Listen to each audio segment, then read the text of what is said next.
Well, it's a couple of years ago, I walked in the room and I was teaching a fitness class in the morning, a spin class, and I walked into the room right here and every ball was flat.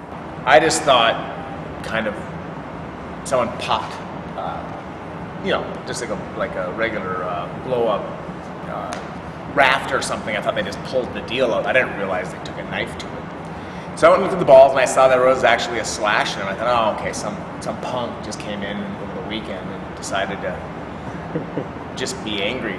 And then it finds out at St. Mary's and the YMCA there was this pattern that began, and then it became a little bit of a concern. Can you believe this actually happened?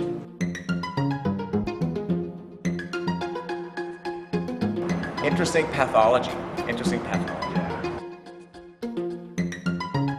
Yeah. So you're not sure what's going on. It's kind of weird.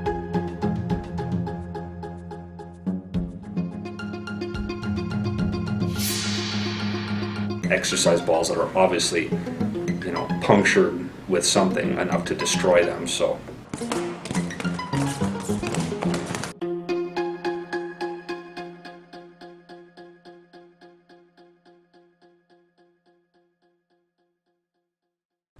So, who is the ball slasher? We asked the people of Duluth for their take. He cut the balls open. I'd heard about him right when I first started working here. He's kind of an infamous dude. And he really enjoyed the feeling of cutting those firm balls with his blade. And it felt really good. The actual, ball slashing, maybe vandalism, I'm really not, what an awkward sentence. I don't know. What a freak. On the internet, opinions varied even greater. Many mocked him and his name. Others lamented that their hometown was famous for the strangest of crimes. There were also some that empathized with Bjerkness and viewed his problems in a higher context.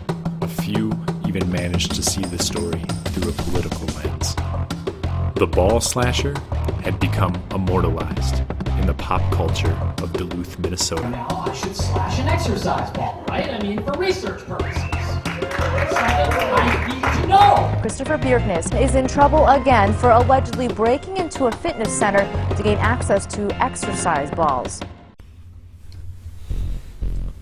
I asked Bjerkness to tell us how he gained access to the campus interior. He couldn't convey the location of the door specifically, but he said, That door is usually left open. Usually? I asked. So you've been on campus more than once? Well, I've been here a few times. Bjerkness told me that he always went to the same room each time he slashed the balls, and that he always did it around midnight. I asked him how many therapy balls he had damaged at UMB. He thought momentarily, then asked me. What's 3 times 4?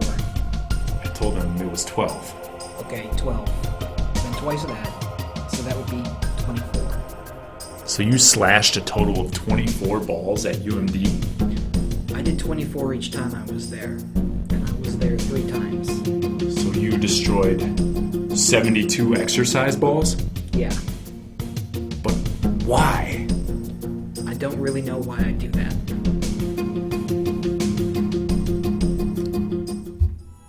It was only just the beginning. Though Bjerkness was penalized with probation and restitution, it never stopped him from coming back for more.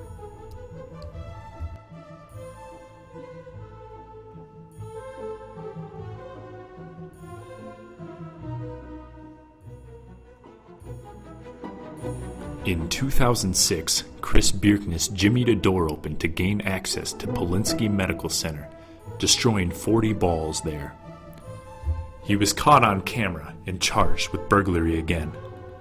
Experts testified in court describing Chris Bjerkness' strange fetish for inflatable exercise devices. Bjerkness was sentenced to probation and psychological counseling, but dropped out in April of 2008.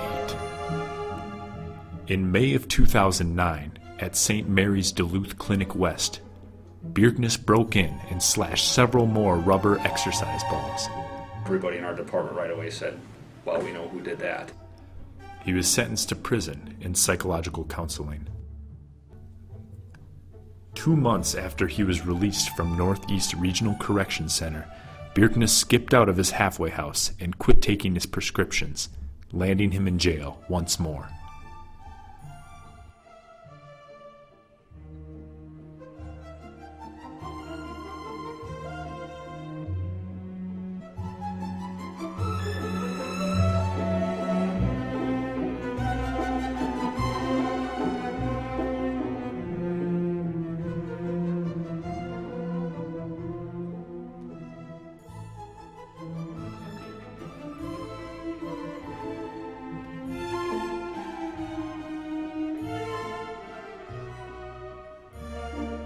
On Sunday, May 8th, Bjerkness tripped an alarm at the Chester Creek Academy at Northwoods Community Center. He was caught in the room before he could damage any balls. Bjerkness is currently being held at the St. Louis County Jail, awaiting trial.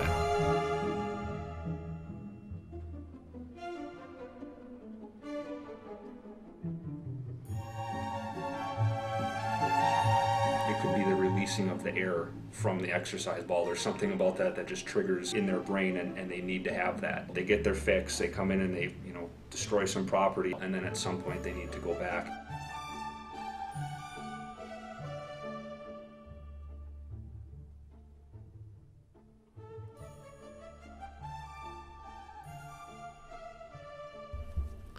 But what makes a man do this? Isn't there more to the story? In an interview with the Duluth News Tribune in 2009, Bjerkness explained he doesn't think his crimes are so bizarre. He says that he is merely a product of fetal alcohol syndrome, which, for him, has developed into cerebral palsy, bipolar depression, and a hyperactive sex drive. My heart actually pours out in a form of compassion for him, that he's dealing with some ancient thoughts. We can't forget about the parents. Usually, good parents beget good children.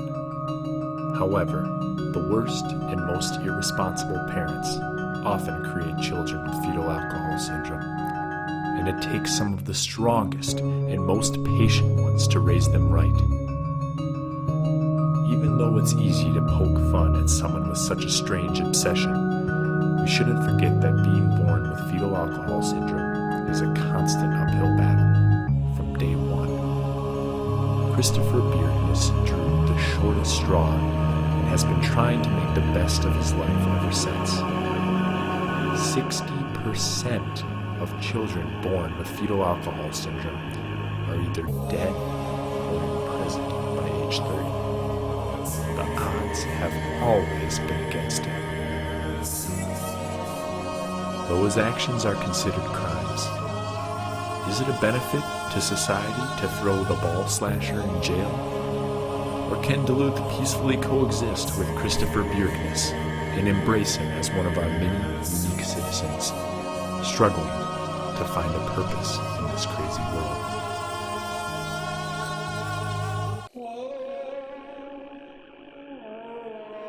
See